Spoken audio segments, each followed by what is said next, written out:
Welcome to story board with me Chakravarthi. తెలంగాణలో BJP TRS మధ్య యుద్ధం జరుగుతోంది. జాతీయ కార్యవర్గ సమావేశాల పేరుతో బీజేపీ కౌంటర్గా టీఆర్ఎస్ ఫ్లెక్సీల వార్కు తెరతీశాయి. పోటాపోటీ లేఖలు, ప్రెస్ మీట్లతో ఎన్నికలకు ఏడాది ముందే ఆ వాతావరణం తీసుకొచ్చాయి. ఈసారి ఎన్నికల్లో పోటీ తమ మధ్య జరగబోతోందని రెండు పార్టీలు ప్రజలకు గట్టిగా సంకేతాలిస్తున్నాయి. రెండు పార్టీల దూకుడు, పోటాపోటీ కార్యక్రమాలతో హైదరాబాద్లో హై వోల్టేజ్ వాతావరణం నెలకొంది. తెలంగాణకు బీజేపీ పెద్దల రాకతో పాలిటిక్స్ వేడెక్కాయి. టీఆర్ఎస్ నేతలు, కమలనాథుల మధ్య మాటల యుద్ధం కొనసాగుతోంది. 8 ఏళ్ల పాలనలో ఏం చేశారని టీఆర్ఎస్ నేతలు విమర్శిస్తున్నారు. దీనికి బీజేపీ నేతలు కౌంటర్ ఇస్తున్నారు. తెలంగాణ బీజేపీ టీఆర్ఎస్ ఆధిపత్య పోరుకు వేదికగా మారింది. ఫ్లెక్సీలు, డిజిటల్ సైన్ బోర్డులు, నినాదాలు, లేఖలు, ప్రెస్ మీట్లు, కాదేది పోటీకి అనర్హం అన్నట్టుగా పరిస్థితి మారిపోయింది. బీజేపీ జాతీయ కార్యవర్గ సమావేశాల ముందే తెలంగాణ నుంచి పాఠాలు నేర్చుకోండని ఆవో, దేకో, సీకో అంటూ మోడీకి కేటీఆర్ లేఖ రాశారు. జాతీయ కార్యవర్గ సమావేశాల్లో విద్వేష విభజన ఎజెండా కాకుండా అభివృద్ధి వికాసం గురించి చర్చించుకోండని సలహా ఇచ్చారు. ఇప్పటికైనా ప్రజలకు పనికొచ్చే విషయాలపై సమావేశాల్లో చర్చించుకోవాలని హితవు పలికారు. వినూత్న పథకాలు, నూతన పరిపాలనా విధానాలపై మాట్లాడే స్థాయి మీకు లేదంటూ లేఖలో విమర్శించారు. హైదరాబాద్లో జరగబోయే పార్టీ సమావేశాల రియల్ ఎజెండా విద్వేషమేనని మండిపడ్డారు. ఈ విషయం అందరికీ తెలుసని చెప్పారు. అబద్దాల పునాదులపై పాలన సాగిస్తున్న బీజేపీకి ఆత్మ విమర్శ చేసుకునే ధైర్యముందా అంటూ ప్రశ్నించారు. నిజంగా వాళ్ళకి చిత్తశుద్ధి ఉంటే ప్రభుత్వంలో ఉండే ప్రతి ఒక్కరు కూడా వస్తూ ఉన్నారు కాబట్టి హైదరాబాద్కి ఓ శ్వేతపత్రం ప్రచురించండి. తెలంగాణకి ఏమి ఇచ్చాము ప్రచురించి చెప్పండి. తెలంగాణ ప్రజలు, మేము ఇంతవరకు 8 ఏళ్లలో తెలంగాణకి విద్యారంగంలో ఇంత ఇచ్చాము, వైద్యంలో ఇంత ఇచ్చినాము, గ్రామీణాభివృద్ధికి ఇంత ఇచ్చాము, తెలంగాణ మాకు ఇంత ఇచ్చింది, మేము ఇంత ఇచ్చాం, మీరు ఇచ్చిన దానికంటే మేమే ఎక్కువ ఇచ్చినాం అని మీరు కనుక రుజువు చేస్తే, తెలంగాణ ప్రజలు మీకు కట్టిన దానికంటే, తెలంగాణ ప్రజలు కేంద్ర ప్రభుత్వానికి కట్టిన దానికంటే మీరు ఎక్కువ ఇచ్చినట్టు రుజువు చేస్తే, నేను ఇప్పుడే ఇక్కడ ఢిల్లీలో ప్రకటిస్తా ఉన్నా, నా మంత్రి పదవికి వెంటనే రాజీనామా చేసి ఇంటికి పోతాను. అభివృద్ధి విషయంలో బీజేపీ నేతల తీరు మారడానికి తెలంగాణే మంచి ప్రదేశమని ఎద్దేవా చేశారు. తెలంగాణ ప్రాజెక్టులు, పథకాలు, సుపరిపాలనా విధానాలపై అధ్యయనం చేయాలని ప్రధానికి రాసిన లేఖలో పేర్కొన్నారు. డబుల్ ఇంజిన్తో ప్రజలకు ఇబ్బందులు తప్పవన్నారు. పోరుగడ్డైన తెలంగాణ నుంచి నూతన ఆలోచన విధానానికి నాంది పలకాలన్నారు మంత్రి కేటీఆర్. భాగ్యనగరం వేదికగా జరుగుతున్న జాతీయ కార్యవర్గం సమావేశాలను స్వాట్ అనాలిసిస్ కు బీజేపీ ఉపయోగించుకోబోతోంది. తన బలాలు, బలహీనతలతో పాటు అవకాశాలు, ముప్పులను కూడా బీజేపీ విశ్లేషించబోతోంది. ఎన్నికలు, పార్టీ విస్తరణ, మోదీ పాలనను జనాల్లోకి తీసుకెళ్లడం ప్రధాన అంశాలుగా జాతీయ కార్యవర్గ సమావేశాలు జరుగుతున్నాయి. ఇప్పుడు అందరి చూపు హైదరాబాద్ వైపే ఉంది. దీనికి ప్రధాని మోడీ, హోంశాఖ మంత్రి Amit Shah, BJP chief JP Nadda సహా ఆ పార్టీ అగ్రనేతలంతా తరలివచ్చారు. 2 రోజుల బీజేపీ జాతీయ కార్యవర్గ సమావేశాలకు హైదరాబాద్ ఆతిథ్యమిస్తోంది. ఇదే తరుణంలో విపక్షాల రాష్ట్రపతి అభ్యర్థి యశ్వంత్ సిన్హా కూడా హైదరాబాద్ను పర్యటించారు. బీజేపీ, టీఆర్ఎస్ పోటాపోటీ బ్యానర్లు, హోర్డింగ్లు, తోరణాలతో భాగ్యనగరం నిండిపోయింది. ఒక రకంగా ఆ రెండు పార్టీల బల ప్రదర్శనకు హైదరాబాద్ కేంద్రంగా మారింది. బీజేపీ జాతీయ కార్యవర్గ సమావేశాలతో పాటు మోడీ బహిరంగ సభ జరగనున్న తరుణంలో ఇటు రాష్ట్ర, అటు దేశ రాజకీయాలు ఒక్కసారిగా హీటెక్కాయి. అసలు బీజేపీ వ్యూహం ఏంటి అనేది సర్వత్రా ఉత్కంఠ రేపుతోంది. దక్షిణాదిలో బీజేపీ పాగా, ముఖ్యంగా తెలంగాణలో అధికారాన్ని సొంతం చేసుకోవడం, 2024 సార్వత్రిక ఎన్నికల్లో గెలుపు, పలు అంశాలపై అనుసరించాల్సిన వ్యూహాలపై బీజేపీ చర్చించబోతోంది. తెలంగాణలో టీఆర్ఎస్ కు ప్రత్యామ్నాయం తామేనని చాటుకోవడం, అదేవిధంగా కేసీఆర్ జాతీయ పార్టీ యోచన, ఢిల్లీ పర్యటనల సమయంలో తాము తెలంగాణ గల్లీలో నిలబడి రాష్ట్రంలోని పార్టీ శ్రేణుల్లో కొత్త జోష్ నింపాలనేది కమలనాథుల వ్యూహంగా తెలుస్తోంది. తద్వారా కేసీఆర్ను రాష్ట్రానికే పరిమితం చేయాలన్న వ్యూహం బీజేపీ పెద్దల ఆలోచనగా ఉన్నట్టు తెలుస్తోంది. విజయ సంకల్ప సభతో తెలంగాణలో టీఆర్ఎస్ పాలనను ఎండగట్టి ప్రస్తుతం రాష్ట్రంలో బీజేపీకి అనుకూలంగా ఉన్న పరిస్థితులను మరింత మెరుగుపరుచుకోవాలని కమల్నాథులు ఉవ్విళ్లూరుతున్నారు. టీఆర్ఎస్ పార్టీ ఏం చేసింది, ఎంతమందికి డబుల్ బెడ్రూమ్లు ఇచ్చింది, ఎంతమందికి ఉద్యోగాలు ఇచ్చింది, ఎంతమందికి ₹1,00,000 రుణమాఫీ చేసింది, దళితులు ముఖ్యమంత్రి ఎందుకు చేయలే, దళిత బంధువు ఎందుకు ఇస్తలేడు, దళితులు 3 ఎకరాలు ఎందుకు ఇస్తలేడు, అన్నిటి విషయాలు స్పష్టం చేయాలి. కేంద్ర ప్రభుత్వ సంక్షేమ పథకాలనే పేర్లు పెట్టి ఫోటోలు మార్చితే ప్రజలు నమ్మే స్థితి లేదు. టీఆర్ఎస్ పార్టీకి కౌంట్ డౌన్ స్టార్ట్ అయింది. అందుకే ఆరుపై దీపానికి వెళ్తురు ఎక్కువ అంటారు. భవిష్యత్తులో ప్లస్ అయ్యే రాష్ట్రాలేంటి, మైనస్ అయ్యే రాష్ట్రాలేంటి అనే విషయాలపై బీజేపీ అగ్రనేతలు చర్చించారు. చర్చించిన అంశాలు, అనుసరించాల్సిన వ్యూహాలు, చేపట్టాల్సిన చర్యల గురించి పార్టీ నేతలకు అగ్రనేతలు దిశానిర్దేశం చేయనున్నారు. తెలంగాణలో అధికారంలో ఉన్న తెలంగాణ రాష్ట్ర సమితి పార్టీకి, బీజేపీకి ఇప్పటికే మాటల యుద్ధం జరుగుతోంది. ఈ సమావేశాల నిర్వహణతో తెలంగాణ రాజకీయం మొత్తం ఒక్కసారిగా వేడెక్కింది. ఇరు పార్టీలు ఢీ అంటే ఢీ అంటున్నాయి. తెలంగాణ ఐటీ మంత్రి కేటీఆర్ ఢిల్లీ వెళ్లి మరీ విపక్షాల రాష్ట్రపతి అభ్యర్థి యశ్వంత్ సిన్హాకు మద్దతు ప్రకటించొచ్చారు. దేశంలో ప్రజాస్వామ్యయుతంగా ఏర్పాటైన ప్రభుత్వాలను కూలదోయడానికి కేంద్ర ప్రభుత్వం వేట కుక్కలను ఉసుగొల్పుతోందంటూ మండిపడ్డారు. ఢిల్లీ నుంచి బీజేపీ పెద్దలంతా హైదరాబాద్కు రానున్న తరుణంలో కేటీఆర్ఏ స్వయంగా ఢిల్లీ వెళ్లి అక్కడి నేతలను సవాల్ చేసినట్టుగా రాజకీయ విశ్లేషకులు భావిస్తున్నారు. కార్యవర్గ భేటీ సభను విజయవంతం చేయడం ద్వారా రాష్ట్రంలో సత్తా చాటేందుకు బీజేపీ ప్రణాళిక రచించింది. మరోవైపు కార్యవర్గ భేటీకి ముందే కేంద్ర మంత్రి కిషన్ రెడ్డి, బీజేపీ రాష్ట్ర అధ్యక్షుడు బండి సంజయ్, మరికొందరు నేతలు టీఆర్ఎస్ ప్రభుత్వం, సీఎం కేసీఆర్పై చేస్తున్న విమర్శలు, వ్యాఖ్యలు రాజకీయ దుమారం రేపుతున్నాయి. విపక్షాల ఉమ్మడి అభ్యర్థిగా రాష్ట్రపతి ఎన్నికల బరిలోకి దిగిన యశ్వంత్ సిన్హా హైదరాబాద్కొచ్చారు. ఇప్పటికే సిన్హా అభ్యర్థిత్వానికి మద్దతు పలికిన టీఆర్ఎస్ ఆయనకు బేగంపేట ఎయిర్పోర్ట్ నుంచి ఘన స్వాగతం పలికి భారీ ర్యాలీ తీసింది. అటు సిన్హా, ఇటు ప్రధాని మోదీ కొద్ది గంటల తేడాలో బేగంపేట ఎయిర్పోర్టుకు రావడంతో సిన్హా స్వాగత కార్యక్రమం ద్వారా సత్తా చాటేలా టీఆర్ఎస్ ప్రణాళికలు సిద్ధం చేసింది. స్వయంగా సీఎం కేసీఆర్ ఎయిర్పోర్టుకు వెళ్లడంతో పాటు నెక్లెస్ రోడ్లోని జలవిహార్లో జరిగే సభకు టీఆర్ఎస్ ఎంపీలు, ఎమ్మెల్యేలు, ఎమ్మెల్సీలు భేటీకి నేతృత్వం వహించడం ఆసక్తిగా మారింది. కేంద్ర ప్రభుత్వ విధానాలు, మోడీ పాలనపై కేసీఆర్ తీవ్ర విమర్శలు చేశారు. ప్రధాని సమాధానం చెప్పాలంటూ 9 ప్రశ్నలు సంధించారు. भूतपूर्व केंद्रीय सरकारों के गलत से पहले हमारे देश से बहुत सारा ब्रेन ड्रेन हुआ. अब आपके कालखंड में आज निवेश का ड्रेन हो रहा है. लाखों करोड़ विथड्रा करके विदेशों में जा रहे हैं.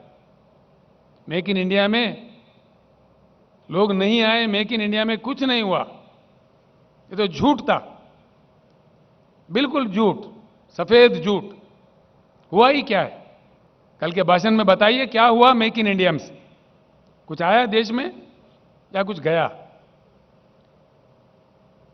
कितने भारी उद्योग चले गए, कितने श्रमिक रोडों पे आ रहे हैं. आपके गलत नीतियों के कारण से तुलना कीजिए. अगर आपके पास बुद्धि की कमी है तो सीख सकते हैं. हमारे बगल में हिमालय के उस पार रहने वाले चाइना में क्या हुआ? वहां बातें कम, काम ज्यादा, अच्छा नतीजा. यहां हमारे पास बातें ज्यादा, काम कुछ नहीं. బీజేపీ సీనియర్లు హైదరాబాద్కు వస్తున్న క్రమంలో టీఆర్ఎస్ ఫ్లెక్సీ వార్కు తెరలేపింది. ప్రధాన మార్గాలు, ఫ్లైఓవర్లు, బస్ షెల్టర్లు ఇలాంటి చోట్ల రాష్ట్ర ప్రభుత్వ విజయాలు, పథకాలతో వెల్కమ్ టు హైదరాబాద్ అంటూ ఫ్లెక్సీలు, హోర్డింగ్లు ఏర్పాటు చేసింది. పలు చోట్ల బై బై మోడీ నినాదంతో టీఆర్ఎస్ నేతలు ఫ్లెక్సీలు కూడా పెట్టారు. దేశవ్యాప్తంగా ఇన్ని రాష్ట్రాలకు సంబంధించినటువంటి మంత్రులు వస్తూ ఉంటే, ప్రధానమంత్రి స్వయంగా వస్తూ ఉంటే, మీకు స్వాగతం పలికేటువంటి సాంప్రదాయం లేకపోతే ప్రజలు అసహించుకునే విధంగా టీఆర్ఎస్ పార్టీ రోజు వ్యవహారం చేస్తుంది. మీకు ఇష్టం లేకపోతే మీరు ఇంట్లో ఉండండి, మీ ఆఫీసులో ఉండండి, టీఆర్ఎస్ భవన్లో ఉండండి. కానీ ఈరోజు భారతీయ జనతా పార్టీ ప్రధానమంత్రి వెళ్లే దారిలో, ముఖ్యమంత్రులు వచ్చే దారిలో, మీటింగ్ జరిగే ప్రాంతంలో ఇంత పెద్ద ఎత్తున ఫ్లెక్సీలు పెట్టి బీజేపీ కట్టినటువంటి ఫ్లెక్సీలు తొలగించి ఈరోజు వాళ్ళ ఫ్లెక్సీలు పెడతా ఉన్నారు. మీడియాలోనూ టీఆర్ఎస్, బీజేపీ ప్రకటనల యుద్ధానికి సిద్ధమయ్యాయి. కిషన్ రెడ్డి, బండి సంజయ్ తదితర నేతల విమర్శలకు దీటుగా టీఆర్ఎస్ నేతలు ఎదురుదాడికి దిగుతున్నారు. బీజేపీ జాతీయ కార్యవర్గ సమావేశాల సమయంలో ఈ పార్టీకి చెందిన 4 కార్పొరేటర్లు టీఆర్ఎస్ లో చేరడం కలకలం రేపుతోంది. జాతీయ కార్యవర్గ సమావేశాలను పురస్కరించుకుని హైదరాబాద్ నగరం మొత్తం బీజేపీ ఫ్లెక్సీలు, జెండాలతో నింపే ప్లాన్ చేసింది. టీఆర్ఎస్ అందుకు అవకాశం ఇవ్వకూడదని, ప్రజల దృష్టి బీజేపీ వైపు మళ్లకూడదని ఉద్దేశంతో అవకాశం ఉన్నంత వరకు ప్రభుత్వ అభివృద్ధి పనులకు సంబంధించిన ఫ్లెక్సీలతో నగరాన్ని నింపేసింది. నగరం నడిబొడ్డున రాయదుర్గం నాలెడ్జ్ హబ్లో 400 కోట్లతో అత్యాధునిక హంగులతో నిర్మించిన టీ హబ్ 2ను ముఖ్యమంత్రి కేసీఆర్ ప్రారంభించారు. దీనివల్ల ఉపయోగాలు, ఇవ్వనున్న ఉద్యోగాల సంఖ్య, ఆవిష్కరణలు ఏ విధంగా ఉపయోగపడుతుంది తదితర వివరాలతో హైదరాబాద్ మొత్తం ఫ్లెక్సీలు, బ్యానర్లతో నింపేశారు.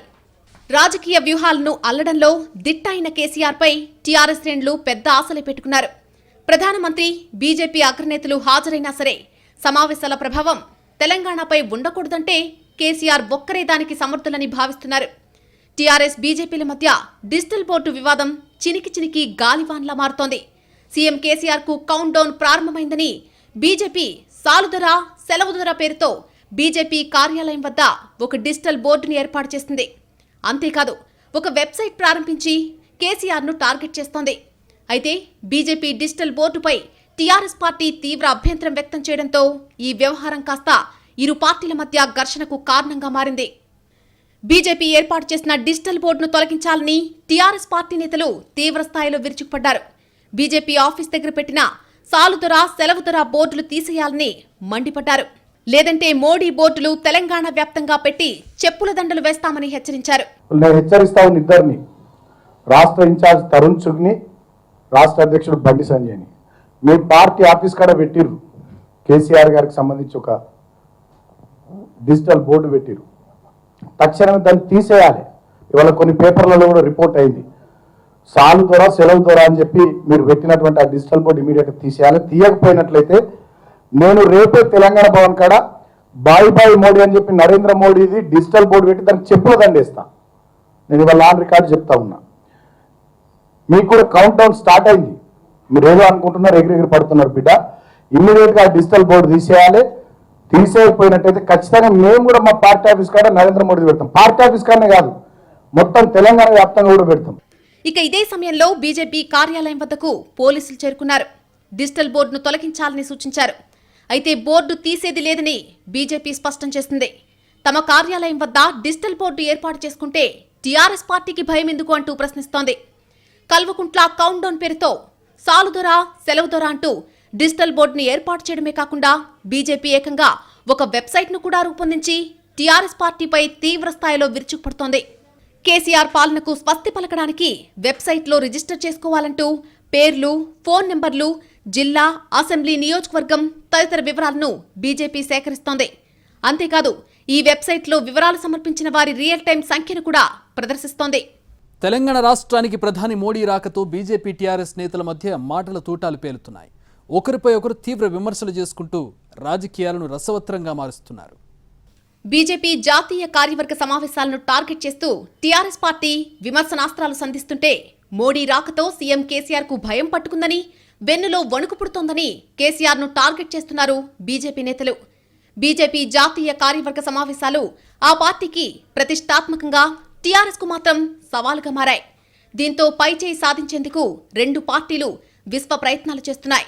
ఒక పార్టీ ఫ్లెక్సీలు, బ్యానర్లు, తోరణాలను మరో పార్టీ కార్యకర్తలు చించేయడం మొదలైంది. రెండు పార్టీల మధ్య మాటల యుద్ధం కాస్త చేతల్లోకి వెళ్లిపోయింది. పోటాపోటీగా జరుగుతున్న రెండు పార్టీల యాక్టివిటీ రాష్ట్రంలో రాజకీయ వాతావరణాన్ని మరింత వేడెక్కిస్తోంది.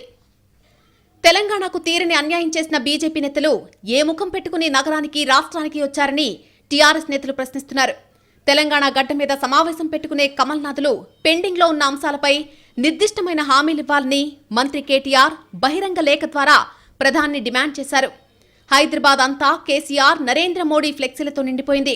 హైదరాబాద్తో పాటు తెలంగాణలోని ఇతర ప్రాంతాల్లో సాలుమోడీ, సంపకుమోడీ అనే ఫ్లెక్సీలు వెలిశాయి. హైదరాబాద్ వేదికగా టీఆర్ఎస్, బీజేపీ బల ప్రదర్శనకు దిగాయి. దక్షిణ భారత్లో విస్తరించాలని చూస్తున్న బీజేపీ తెలంగాణ మీద ప్రత్యేక దృష్టి పెట్టింది. చాలా కాలం కిందటే కర్ణాటకలో అధికారం చేపట్టినా ఇంతవరకు మరో దక్షిణ భారత రాష్ట్రంలో పాగా వేయలేకపోయింది బీజేపీ. సౌత్ ఇండియాలో కర్ణాటక తప్ప ఇంకెక్కడా బీజేపీ లేదు. తమిళనాడు, కేరళ, ఆంధ్రాలో సాధ్యం కాదు. ఇప్పుడు అధికారంలోకి రావడానికి సులభంగా కనిపిస్తున్న రాష్ట్రం తెలంగాణ. నిజానికి అంత సులభమేమీ కాదు. అయితే ఈసారి బీజేపీ గట్టిగా పట్టుబడుతోంది. ఒకప్పుడు బెంగాల్లో బీజేపీ లేదు, ఈరోజు బలంగా ఉంది. అదేవిధంగా తెలంగాణలో పాగా వేయడానికి అన్ని పాచికలు కదుపుతోంది. కేసీఆర్ కూడా ఈసారి తనకి కాంగ్రెస్తో కాదు బీజేపీతోనే గట్టి పోటీ అని కనిపెట్టారు. అందుకే జాతీయ పార్టీ పెట్టాలనే ఆలోచన చేశారు. ఈ మధ్య మోడీ హైదరాబాద్ వచ్చినప్పుడు కూడా కేసీఆర్ నగరంలో లేరు. ఈ తరుణంలో అగ్నిపత్ ఆందోళన జరిగింది. పోలీస్ కాల్పుల్లో చనిపోయిన యువకుడికి టీఆర్ఎస్ నేతలు ప్రత్యేక నివాళులర్పించారు. బీజేపీ విధానాలపై దూకుడు పెంచారు. మహారాష్ట్ర తరహాలో తెలంగాణ సర్కార్ను కూలుస్తామని బీజేపీ అహంకారం ప్రదర్శిస్తోందని కేసీఆర్ మండిపడ్డారు. తమకు కాస్త సమయం దొరికితే కేంద్రంలో ప్రభుత్వాన్నే పడగొడతామని సవాల్ చేశారు. ఇది వాటి స్టోరీ బోర్డ్. మరో అంశంపై విశ్లేషణతో మళ్ళీ కలుద్దాం. Keep watching NTV.